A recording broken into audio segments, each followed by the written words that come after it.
There aren't many DC movies I haven't seen, so when Shazam came out, I just expected it to be a bland and not have character arcs or personal moments. Man, was I wrong.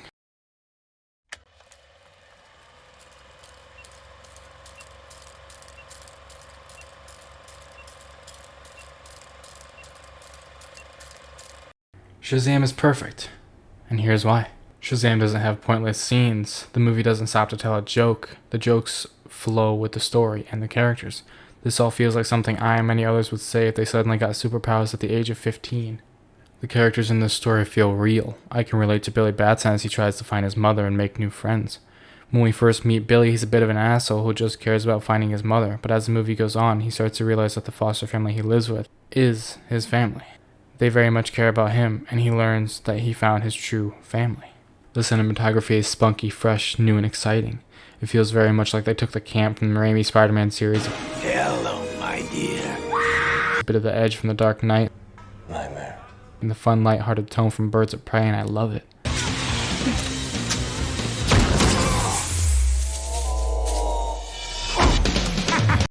It all works so well. This movie cares more about the characters and their arcs than it does the dumb action scenes that don't need to be there. The movie focuses more on the characters and how they are feeling. In the first hour of the movie, we learn the protagonist, the antagonist, their goals, personalities, allies, and we learn who they are. All before we even hear the word Shazam? And I think this is so damn cool. Lately, DC has been letting the directors do whatever the hell they want and shape the movie how they want, and I love it. The studio is finally realizing that as much as the audience likes action scenes, we like it even more when we know the characters, their arcs, goals, and why they are fighting, how they feel and why they are the way they are.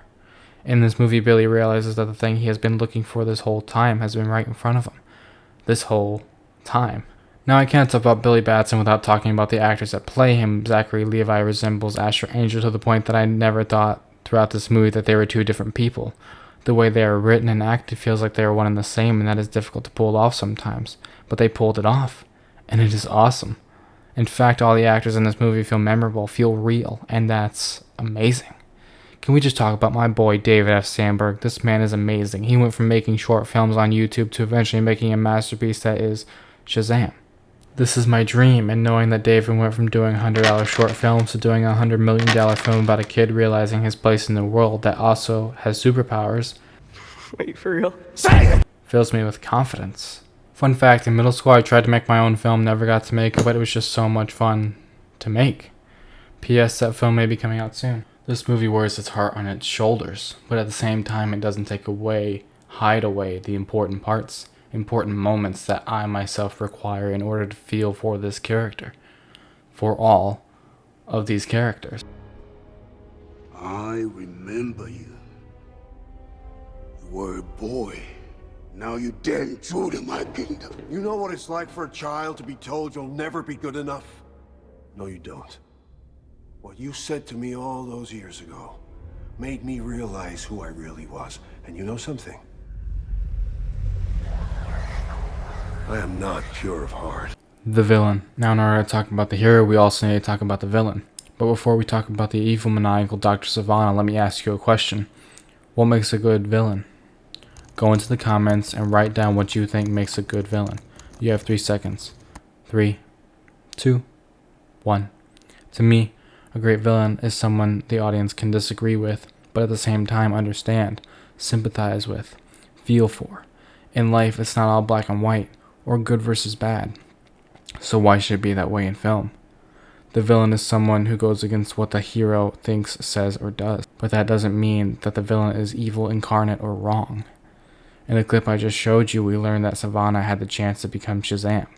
Had the chance to have the power of the gods. But couldn't. And since that day, he has been trying to prove to everyone, prove to his asshat father and annoying brother, to the wizard, and to everyone else that he is worthy. He just wanted people to see him and be proud.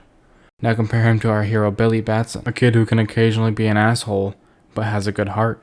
As a great filmmaker once said, you can tell if a movie is cinema if it moved you, if you could feel what the characters felt, and ask yourself, did I feel something? All jokes aside, I wholeheartedly love this movie. The cinematography is wonderful, the CGI is mostly flawless, and the story is fantastic. This is a story about a boy learning that it's okay to calm down, take a breath, and just look at what you have and be thankful for it. This story is about a boy becoming a man, not just with Shazam powers, but as a person as well. He learns that what he has is enough for him, and he's okay with that. In all honesty, I needed this movie. With the shit show of a year we had last year and the wrong turns this year has been taking, I haven't really felt very motivated for anything. I've been stressed, panicked, and alone. It's difficult not to feel like you're drowning in your own problems, and to be honest, this movie lifted me up just enough to get back on my feet. And I'm thankful for that. And for you. Thank you. Speak my name. Say my name. Speak my name. The champion's name.